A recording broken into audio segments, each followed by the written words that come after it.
మనకి సిలువ వంటి శ్రమలు వచ్చినప్పుడు మనం ఏం చేయాలండి? ప్రార్థన చేయాలి. మనకి ఎలాంటి పరిస్థితులు వస్తాయంటే కొన్ని సమయాల్లో మనకి అన్ని దారులన్నీ మూసిపోతాయి, కృంగిపోతాము, బాధపడతాము. కానీ ఆ టైంలో మనం ఏం జ్ఞాపకం చేసుకోవాలండి?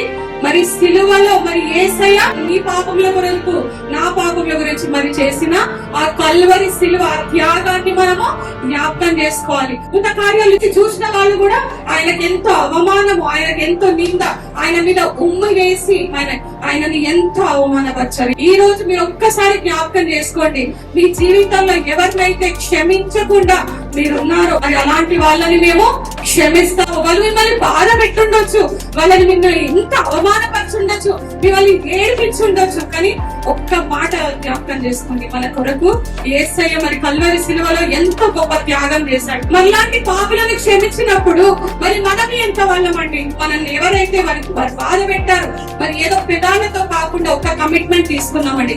ఎన్నో గుడ్ ఫ్రైడేలు వస్తున్నాయి, ఎన్నో గుడ్ ఫ్రైడేలు వెళ్ళిపోతున్నాయి, కానీ మనలో మార్పు ఉందా అని ఒక్కసారి గమనించుకున్నాము.